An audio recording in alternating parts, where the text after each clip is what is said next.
Okay. So now we're in the final, our main event here. Lights out. It is the lights out steel cage match, yada yada yada. Yep, lights go out, and when they come back on, AEW is quote unquote not liable for anything that happens. It's a non-sanctioned match. All right, so we have the Golden Lovers, which consists of Kenny Omega, Kota Ibushi, for those who don't know, and if you don't know, why you watch AEW? Anyway, Darby Allin, Hiroshi Tanahashi, and Will Ospreay versus the Death Riders, which consisted of Claudio and John Moxley for this match, the Young Bucks, and Gabe Kidd, and on the outside were Marina Shafir and Wheeler Useless. Yuta. All righty, what did you? Okay, can I give my opinion on this match? Well, let's get some of the details first. No details. Well, a lot of details. So first of all, I just want to give my opinion. Okay, we'll try to. I did not like this match. I thought it was a cluster. You know what? I thought it was a waste of my time. I wanted to leave, but I was stuck here because I had to be here for support. And yeah, it did have some goofy moments, and there's one in particular. I know, but I'll get there. The build up from what you mentioned earlier, how the Bucks were upset about how their intros have been and how they wanted to make sure they have some good in the bag and ready for them to use in the ring. And I will turn this back over to Mark, and of course you can mention my friend. Yeah. So first of all, it was a different cage than usual. It was like a big old cage, basically just around the ring, but didn't have it wasn't as tall as we've seen other steel cages and stuff. It was a New Japan ring. It was a New Japan style cage because that's the same kind they have for the dog collar cages. Okay. Well, then I can't fault. I can't have any fault for it. When the Young Bucks came in, they came into Mbop from Hanson and everything, so that they were totally embarrassed. And of course, they had the same shitty, crayon words and all that stuff just to make fun of them and everything. Quick question for people out there: who actually used to like Hanson in that song back in the day? Shenanigans Gargles, people begin just launched against the steel cage and all that kind of junk. Darby. And oh god, he was. There was a very gross spot where Moxley grabbed a fork and just stabbed the fuck out of Darby's ear. Yeah, his gauge. That was hard. He was pulling. What he was doing was he duct taped into a chair, and he was using a fork to remove his gauge out of his earlobe. Oh, that's why I was shooting blood everywhere. But yeah, that was hard to watch. So, anyways, the funny part was, and this is that's another for context. The person that came to hang out with us was not there during the pre-show because it's 20 hours and stuff. So he'll show up more in time for the actual show. So it was a weird coincidence. When we got to the part that they finally, the Young Bucks finally pulled out the mysterious bag with the, you better put the most dangerous thing you could find and blah, blah, blah. And, they're still opening the bag. The contents are not revealed yet. Our buddy coincidentally just said, I bet you it's gummy bears. And so stupid like that. And sure enough, it actually was gummy bears. We're all like, dude, you guessed it. That was a funny coincidence. Give me him some side eye. Did you put this nonsense? I know you put this. Because you come up with better stuff all the time. Did you put this? Yeah. But I knew, speaking of Cornette, I knew he was going to get mad at this.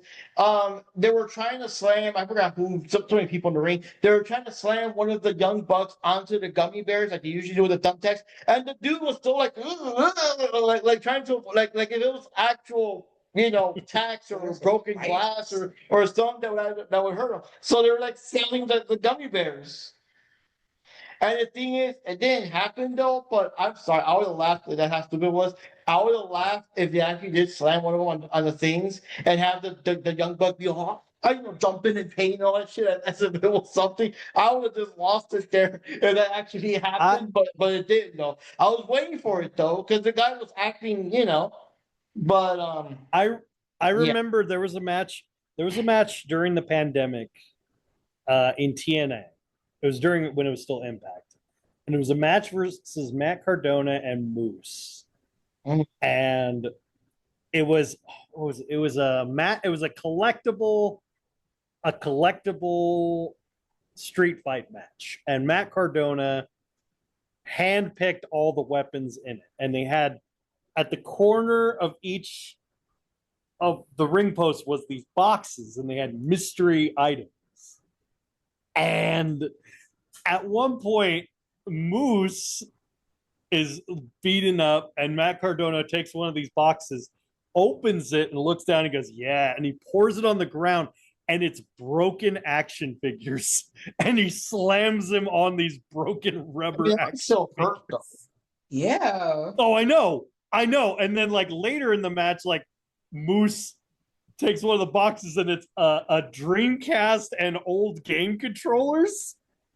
And he takes the Dreamcast and he goes wham with him, and then he presses the button and it does the thing, and he's all like because no, Matt Cardona gave him the finger. He's like, did the finger, and Moose picked up the Dreamcast and he pressed the thing, so the crowd went, oh, like it was doing the middle finger, but it was the Dreamcast.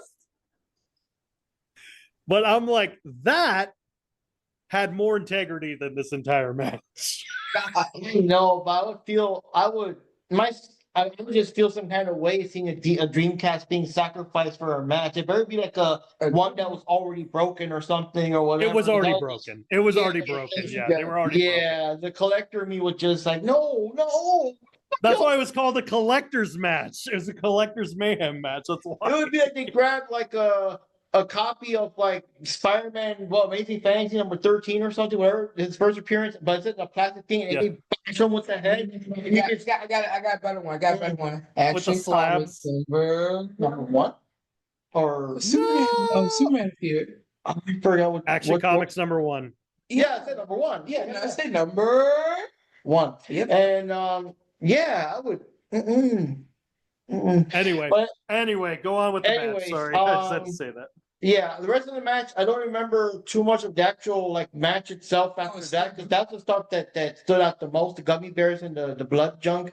And but in the end, the good guys won. It's all good. It was supposed to be Ace got the pin. Ace got the pin, his final match in London.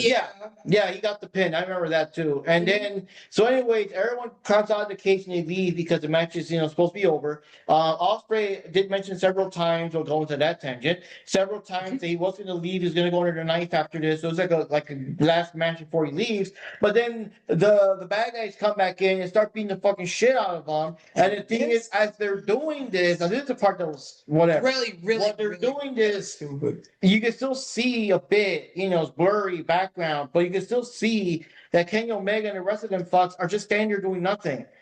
And no, they're not supposed to get in at that point.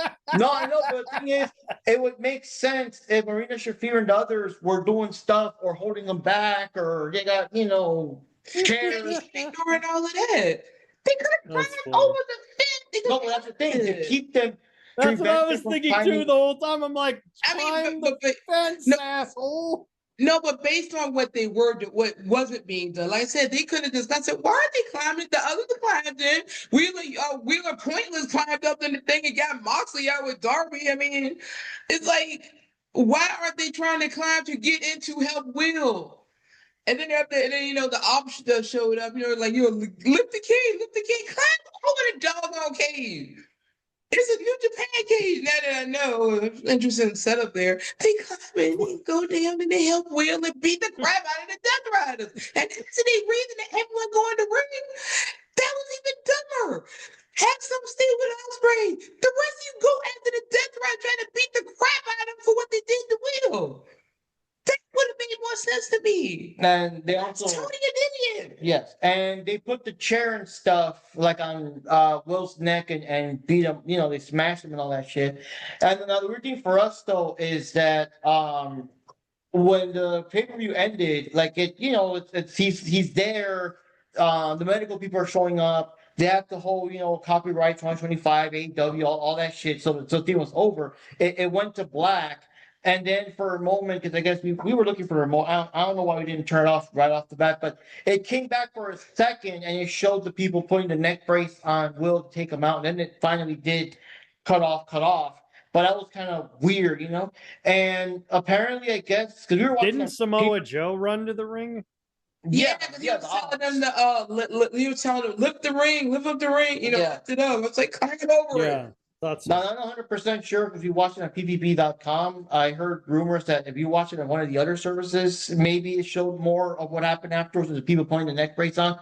But one thing we did hear, and it did kind of make sense, is that the spot was kind of ruined by the fact that Ospreay already told everyone he was leaving. Like if that was kept secret, it would have made more sense. Okay, he got a violent beatdown. Okay, so that's why he won't be on TV for months or whatever. But it's like he's already Right. saying he's leaving, and they got to beat him up on top of that. It just like that doesn't make Right. sense. It's just That like would have been a better how angle. it's just like how right now, kayfabe. Spoiler, everybody. But so Cody, who everyone knows, Cody is gone right now to film Street Fighter. But in kayfabe, Drew McIntyre broke him through the announce table, the LED, and he's all knocked out.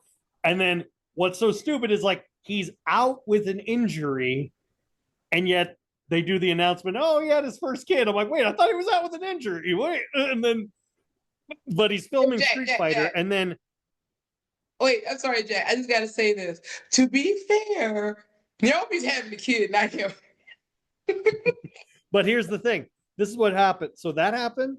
And then earlier today in Clash in Paris, spoiler, but Roman Reigns won against Bronson Reed. But after the match, Braun Breaker and Bronson just destroyed him. Like did like 8 tsunamis, speared the shit out of him, took him out on a stretcher, did it again, just kept, like they fucking annihilated him because they had to write him off because he's also filming Street Fighter as Akuma. So it's like, okay, so they literally need a reason to be gone. Okay, got it. Wow. So it's the same thing. Like this is an example of you let the crowd too much in behind the chocolate and how it's made. You're not going to want to eat the chocolate. It's that kind of mentality of like, it's like when you meet the guys who work in the factory who are sweating their ass off and missing fingers, you're not really going to want to eat that shit anymore. Now the thing is, okay, so I heard that Cody is gonna be Guile. I heard that, but Roman Reigns is really gonna be Akuma. That was like a joke. No, Wow. he's actually Akuma.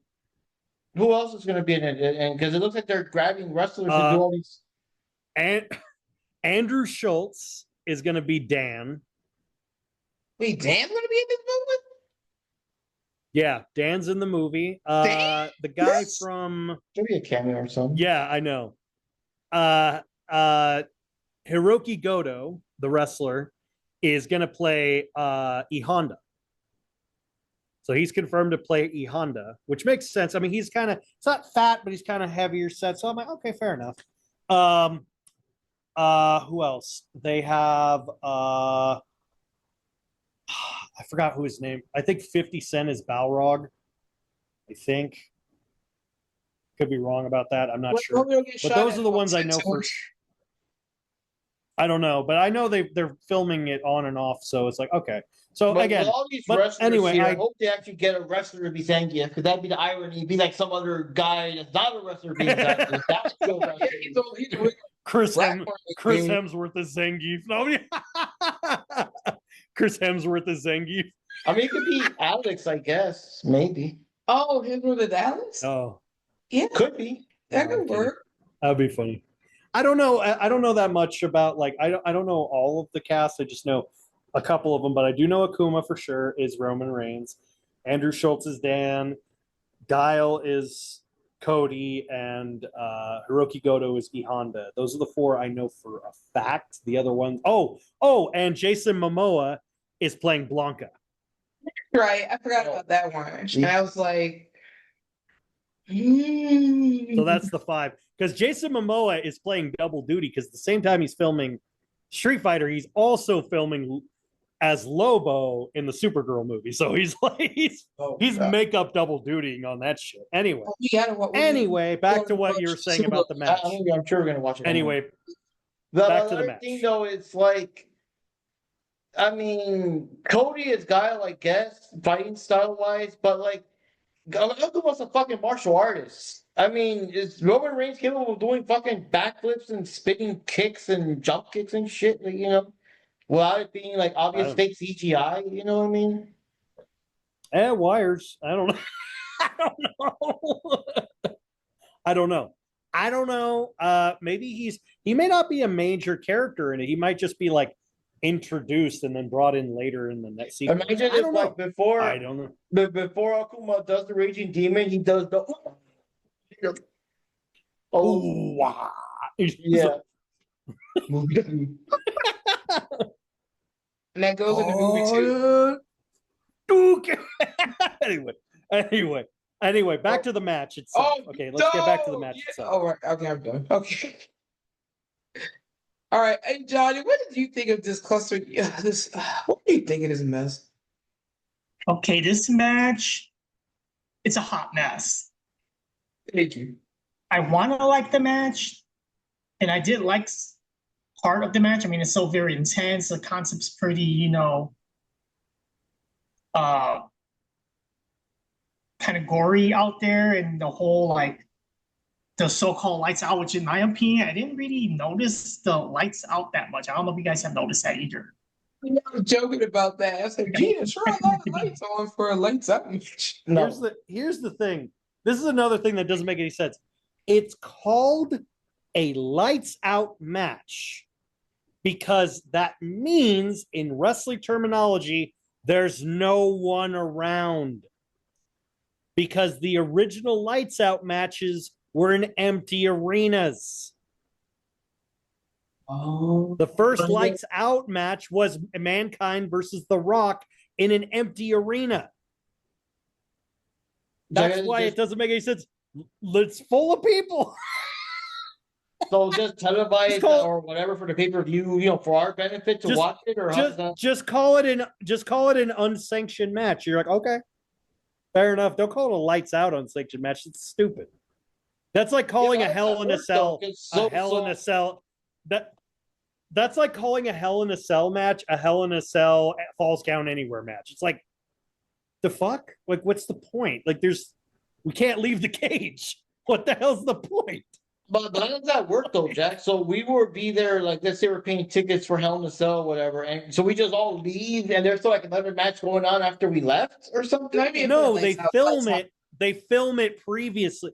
A lights out match would be filmed previously, and then they'd air it for the people. Like, I mean, like, look at what they did with Stadium Stampede. They did that shit all the time. Oh, okay.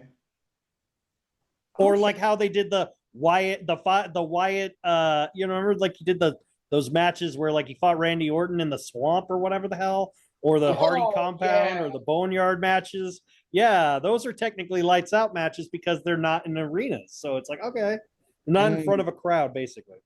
But anyway, but that's what the term lights out means. So anyway, now you know.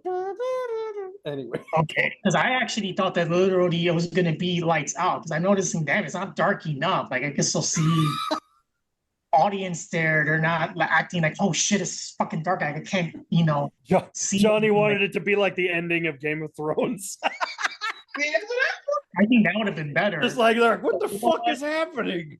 I can't see. I don't know, but it's awesome. That's what I thought that it was gonna be. That was gonna be super like lights out. Anything goes on. I mean, anything still goes on, technically speaking. But if they did that, if they turned off all the lights and did a match, I would somehow find a way to hack into the sound system and play Tom and Jerry sound effects. But also, too, this would be a good excuse for the referee not to see anything. To be out and give the pass. The match on its own, I did like the steel cage. I did like somewhat the concept behind it, but I'm definitely not a fan of all the blood, all the just John Moxley always ruins everything. So the match just got overly bloodied up, and I'm not a fan of seeing him putting about a fork on Darby Allin's ear, and it just, I don't know, they just kind of drag it out a little too long. And also for a guy like Will Ospreay, who's going to be gone to have neck surgery, sure was cool taking a lot of spots on his neck, wasn't he? I'm not talking about after the match. I mean during the show. Yeah. Like during the match, he kept taking spots in his neck. I'm like, why? You're already. That's another thing. I bet you his doctors are going to be like, "What the hell's wrong with you?" That's Made her another thing I job don't so like much about worse. AEW in general. That a lot of the wrestlers are badly injured, like in the neck and the knee or whatever. And what do? They just keep attacking them in that area. It's like they're already going to go to the doctors to get that shit fixed. Oh, let's just make it work. Just I don't I know, don't know the prolong logic behind that. Yeah, huh? do you have any insight on? Oh, I'm talking. No, I'm asking just Jack before. It- Do you have any insight on that, Jack? Why do you do like? Because I know that in kayfabe it makes perfect sense. You know, hey, we know the guy's a bad neck, target the neck. Yeah. Kenny Omega got like Right. his intestines taken out, target his stomach. Yeah, like, But Right. yeah, But it's different to do it. So when you do it in kayfabe, it's supposed to be like as a major heel tactic, like, oh man, you're fighting without honor kind of thing. And that's understandable. But the thing about it is it only works if you use it sparingly. You do it sparingly, like once in a very, like if one person had gone after his neck and then just like did like one really stiff looking move and he just went, oh, you're like, oh, that bastard, how could he do that? And then he rolled out of the ring for the majority of the match. That would have been way more effective than like Poison Rana, I'm up. Poison Rana, I'm up. Dropkick, I'm up. I'm like, at that point, the audience is like, are you injured? Or is this bullshit that you're actually leaving? Because it's like, for someone who's got a broken neck and needs surgery, you sure do have a pretty fucking strong neck, bud. Like, it's what I refer to. It's the same thing that happened when Shawn Michaels was talking about, when Shawn Michaels, going way back, when Shawn Michaels was the Intercontinental Champion and he was becoming a good guy and getting over with the crowd, and he had to drop the world title at the time he won the world title, and he had to drop the world title because he lost his smile because his knee was so injured. And then he comes on Raw the following week and does a full ass backflip in the middle of the ring, and everyone's just like, wait a minute, I thought you were injured. You just told us you were getting leg surgery. How can you do a full fucking backflip when half of these guys can't even do that? So it didn't make any sense. So it's kind of like that. You're like, you want your audience to believe the injury is real because it is real. But if you want them to believe it, they got to believe it. You know? what about like Kenny it's- Omega taking all them shots to the stomach despite the fact he's missing intestines and all that? Like, how did he get away with that? Or like, I don't know. because they held their punches back. They held their punches back. But I'm saying it's the way. There's a way to land moves that doesn't actually hurt you. But it's very, very soft hitting. Like literally, what's so funny is John Cena, when he was a heel recently, he was at Fanatics Fest and they had those, those punch testers. You know, the punch testers? Yeah. Like where you hit and it goes, and it gives you points. And he had the ball. And then they go, oh, John. And he's like, in front of people, he's like, and he looks like he hit it, but he didn't even touch it. And he's like, been holding my punches back for 25 years. He's like, I haven't heard a single real punch in 25 years. You ain't getting one now. And he walks away. I'm like, oh, that's funny. But it looked like a legit punch. I'm like, that's how you do it. You know how to hold, like, make it look. It's like acting, like movie acting. Like you need to know how to look like you're hitting someone, and then just like, oh, like it's a way to do it. They do the same thing with wrestling moves. You just need to learn how to take it. But the thing of it is you're trying to convince the crowd your neck is so injured. Okay, but you're doing shit to injure your neck, and you have zero effect. It doesn't make any sense. Now I was just say with Ospreay, I don't follow it. With Ospreay earlier with the other promo he cut, he was talking about how like he wasn't actually cleared to be in the match, but he was going to do it anyway. I don't know. I just think that was like Gabe Kidd shouldn't have been in the match at all either. Gabe Kidd should not have been in the match at all. Did any of you guys know about his serious knee injury that pulled him out of the G1 climax before that match? No. And did you see anyone target his knee? Did you see anyone target his knee? I don't remember. Not that I can recall. Exactly. But the thing of it is, he did actually have a serious knee injury. He got pulled out of the G1 Climax. They could have done something with that, like they did with Ospreay. But I bet you money they tried going up to Gabe. Hey, we were thinking about doing some spots with your knee, and he's like, "Fuck off." Knowing Gabe, if I know Gabe the way I know him, he's like, "You're not touching my fucking knee. I'll break your fucking skull open." Like, okay. I just want to know how But you know, that's how what I serious. mean, like, Oh, sorry. just like how I just wanted to tell Jack that just like how Gabe responds, like, "Hey, don't touch my fucking knee." I think all wrestlers that are injured should have a say in that. Yeah, they should. They should have You're gonna because risk they want to be good little soldiers and just okay, boss. It's like, no, you need to have your health first, idiot. When Ospreay to cut that little promo saying that, and all that other crap. But it just makes me wonder how serious is his injury? Was he legit not allowed to be in the match? But because he's with Ospreay and they're in London, they just went with what he wanted just for the sake of that match. And Tony was just too stupid to put his foot. And they also kind of, going back to Johnny's point, they did also ruin the match, or to Mark's point, they did also ruin the match because they did that 2-minute vignette of Alex Windsor narrating, "Oh, he means so much to my family. You always got a bit part of the family." And everyone's like, "Hey, he's also English." Yeah. I was like, oh, so he's winning. Okay, got it. They didn't let him get the pin, but like you said with Tanahashi. But it's because it's Ace's last time outside of Japan. So I'm like, I get it. Cool. Yeah. Again, goes back to the same thing I said at the beginning. Why is he here? Why is Ace in this match? He was just like, it was literally like, it's like you're gonna have to. It's like I brought my gang. Who'd you bring? Well, I brought my 2 best friends and my uncle. And you're like, what? He's like, hey guys. We got the blood thinner. We got Gashy McStabberson. And we got Jeff. Hi.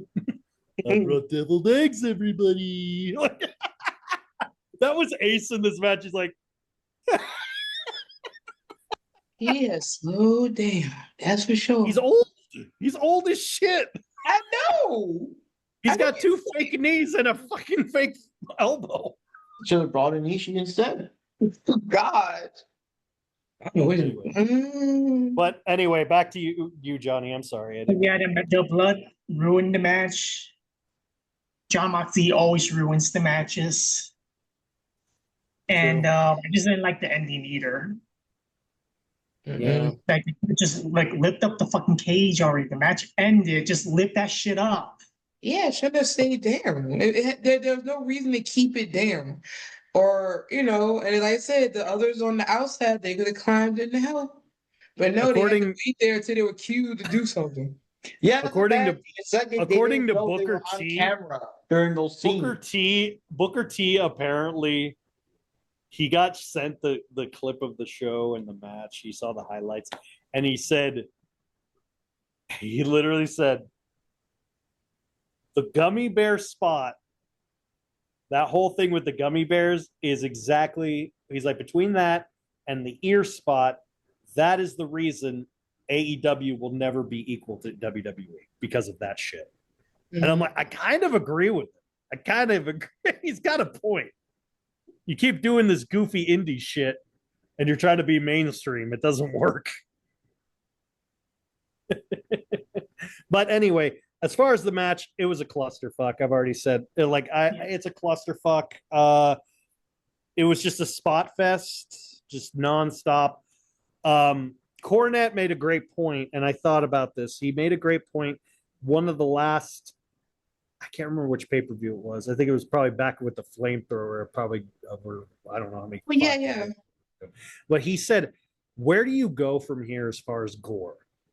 As far as like violence and gore, like you can't keep one-upping it shy of killing a person in the ring. Like you can't keep trying to elevate it. It's you've already capped out the tolerance of your audience and you want to keep going, just stop. Like, why? Like, you do. It's not a matter of you using blood. It's the matter of the way you're using it, and you're using it too much excessively. It's losing its appeal. It's like, ooh. So, like, good example: AEW, WWE, and TNA have held back on doing gore stuff. So when there is blood, it's more impactful. You're like, oh shit, he's actually bleeding. Oh crap. Like, what was it earlier? Earlier in Clash in Paris, there was a match with Logan Paul and John Cena. Surprisingly, it was pretty good. But Cena kicked ass in it. But there was a spot where Logan busted his own nose open by mistake during a move, and he starts gushing blood out of his nose. And the crowd was like, oh. Like, the crowd's like, oh. And I'm like, granted, it wasn't that much. It's just like, but you don't see blood often in WWE that a nosebleed's like, oh. I'm like, it's like, but in AEW, you could see Moxley's like, I get that going to the bathroom. It's like, well, there's no paper towels. And then now, wipes his hands. And now Dax is doing it too. The thing that Dax also started just randomly combusting blood all the time. Yeah, I'm like, man, what are you, Brock Lesnar, when he sneezes? Jesus, Like, you guys are bleeding all over the place. People wanting to cut themselves up all the time. It's to compensate the lack of hair. Not all of them can have our gorgeous flowing locks, Mark. Not all of them. All right, so yeah, it was a shit. The show wasn't shit. Well, the show had moments, but it was overall just Yeah, I don't think it was. it was a bit. It wasn't worth the pay-per-view. Yeah. I mean, I mostly like the Athena and Tony Storm match, and I also like the just a good feeling that Brodito won the titles. I was surprised. I was expecting a Her Syndicate to win and all that kind of junk and all that, but it was a match. And in our case, it was more fun because we had guests, we had company, so we had more banter. We had the baked spaghetti, that was amazing, and the wings was also amazing. And my friend too, because he's the one that kind of sort of introduced me to AEW, but he stopped watching years ago, and even he just kind of got back into Smart it. man. But he also watches WWE, because even he was just talking about he likes to watch it now just to compare it to AEW, and boy. He's like our Jack. Yeah, he's our in-person Jack. Yeah. So We want Jack Knives. We got Jack Knives at home. And kind of thing. And everything. But yeah, and he does not like Speedball Bailey. Oh, he hates him. He like what's his face in Just People. He cannot stand him. Why? Is it just his style or his look or what? I forgot what reason he gave. Yeah, I don't know. He just can't stand him. Or he finds with the character boring. I know he thinks Dan Garcia's kind of boring and quite a few, but he likes the tag team partner of Speedball. What's his name? I forgot his name. Box? Of Jet Speed, his partner. I have to look them up. Anyway. Anyway, what did you guys think of the match? Oh, the show, the overall show. Oh, yeah, well, that's like I said. For me, it was a bit underwhelming, but I did like that Brodito won their match. And, another thing I said, I like the Athena versus Tony Storm. Oh, and also the Mercedes Moné match, not so much because of her, but to see the other women in it and everything. Stuff like that. But I would say the show, it had moments, but, it's just... It just felt like it could have been Dynamite or Collision. I felt like that's the other problem with some of the pay-per-views. It don't feel like pay-per-view worthy. It really feel like, this should have just been aired on regular TV stuff. I was thinking about this, and I'm like comparing it to Death Before Dishonor, and it wasn't that Death Before Dishonor was an amazing show or anything, but it was more like I've been doing this thing, and my friend actually suggested doing this because this is what he's been doing with wrestling. When it comes to PLEs or pay-per-views, he goes, think of it like a potluck. And would you be cool with this as a potluck? And for me, I'm like, no. Because it's like each dish is a different match. So it's like, like for me, okay, like for me, I think here's a perfect example. The Athena versus Storm match was like a lasagna. Someone brought a lasagna, right? And you're eating a piece of lasagna, right? Like a good chunk of lasagna, and it's good so far. But then you get to near the end of it, and it's hard. Like the noodles are undercooked. You're like, oh, now I don't want to eat any more lasagna. Like that's what it felt like. It's kind of like that. Whereas the main event was like someone just like they were like, hey, what the hell is this? I don't know. It was in the back of my fridge, but I brought it, and I figured, yeah, fuck it, it's a party. And you're like, no, you know what, John, you know what, Gary, you're not invited anymore. All right, You know what? Interesting That's thing what I is the felt about it. comparison to the Ring of Honor, Death Before Dishonor being better than Death Before Forbidden Dishonor was Door. more like Death Before Dishonor felt more like you went to a person's house for a potluck and they brought like dishes from like different cultures of like, oh, here's some tamales, here's this, here's that. Well, I've never had this. Oh, it might be good. And you try it and you may not like it, but it's like, oh, at least I tried it. That's kind of what it felt like more with Death Before Dishonor. It's kind of like, oh, okay. Like it feels more festive as opposed to AEW feels like a bunch of potluck with a bunch of randos you just met. Like a work function potluck. A work function potluck. Huh? I feel like this AEW pay-per-view is like a potluck that started good, but then in the end, oh my freaking god. I think I ate something I shouldn't have eaten, and now I got food exactly. poisoning. It's like who brought the Tums? Please tell me someone brought the Tums. Oh, man. So tell me I'm not wrong. If you think of it that way, I would say the best match for me, the best match was because it was just a good decent match. For me, match of the night was McGuinness versus Sabre. That's me personally, but close second, Athena versus Storm. That's a close second, but worst of the night is absolutely the main event. It dragged. It was a toss-up between the main event and Hangman and MJF, but Hangman and MJF was just boring, and the main event was just infuriatingly annoying. It's kind of like the difference between you sitting and watching a crappy foreign film or you sitting on a plane and hearing a screaming baby. It's kind of like they're both an extreme waste of time and you feel irritated with both, but I'd rather watch the crappy movie than the screaming baby. But that's me. I'd rather put up with the screaming baby because the baby will eventually tire himself out and go to sleep. Not for a 2-hour flight, he won't.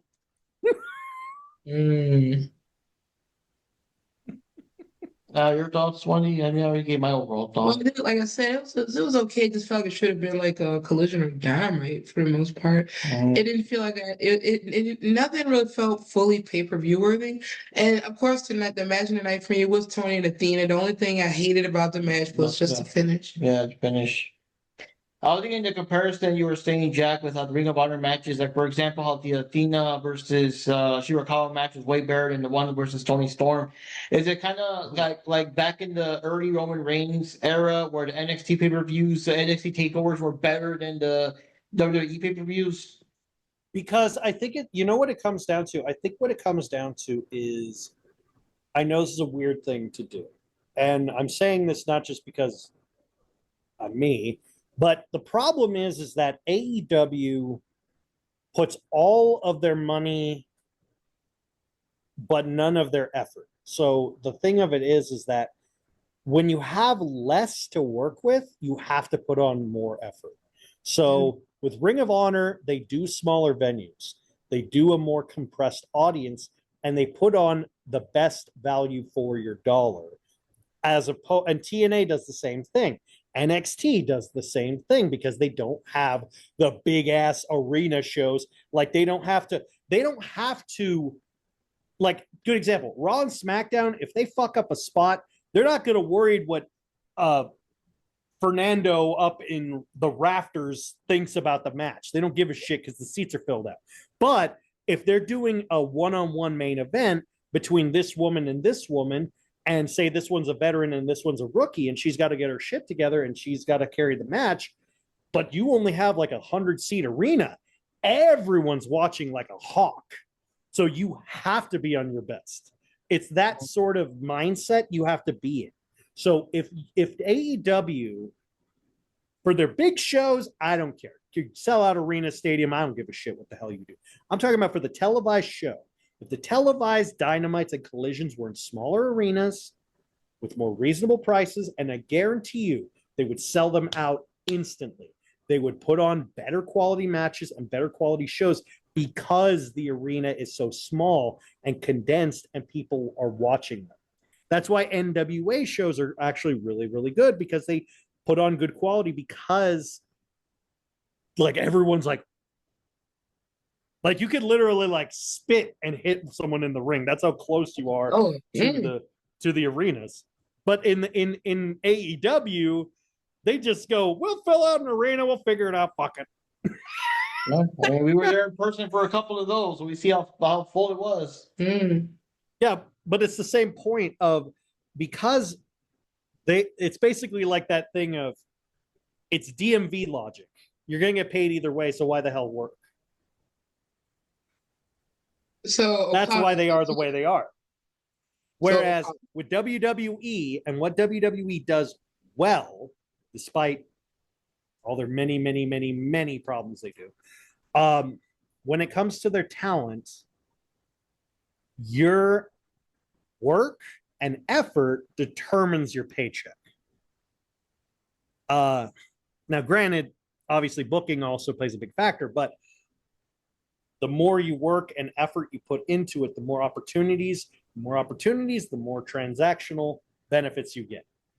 AEW, you get the benefits, you get the money, you get the bitches. Okay, put on a show. No, why? It's like, why? I got all my stuff already. And like, okay, here's the deal. I'm going to give those checks. Exactly. It's like, so here's the deal. I'm going to guaranteed pay you $1 million a year. Now you get a choice to either come into work 7 days a week or sit on your ass for 4 of those days. But I'm going to let you decide. You're going to be guaranteed $1 million. So you'll make the right decision. Man, like, if I work for Tony Khan, I break my arm on day one just want to go home. Exactly. I'm like, no one's gonna do the 7 days a week thing. It's like, boo. It's so stupid, but it's so simple at the same time. And you're like, he's like, I don't understand why they don't like me. Because you're an idiot. On that point, let's see, because when you did mention to me earlier about the week that he did the little countdown here, it was very interesting results and everything. Yeah, really interesting this time. And also too, before I get into it, we forgot to mention that Dan, whatever. He was commentating for part of this pay-per-view, and it really sounded like he just wanted to get back in the ring and re-injure his neck. So anyway, yeah, there's the Nigel versus Xavier Jr. Yeah. Daniel Bryan was like the whole match sounded like that. Let me in, you know. Oh, you knew he wanted to get back in there and get hurt again. Mm-hmm. But you know his wife wouldn't let him. Oh, no. So today we have a lot of ties today for this one. You want to start with the bottom and work my way up? Yeah, I'm curious. All right, so with 6 points tied, we have Mark and DJF. With 6 points each, and everybody else tied with 7. So we have a 4-way tie and a 2-way tie. So you, Johnny, Jack, and William? Yeah. Wow. So that is crazy. Yeah, it was just so weird. And I guess because we had some of those men that kind of canceled each other out with us, especially nobody got any points for the Tony match. But the 2 that really solidified it was the Okada match, the Okada Swerve match, because that was split in half. And it pretty much the 3 that got the tag team match, yes, wrong, because we had, Brodito and wow.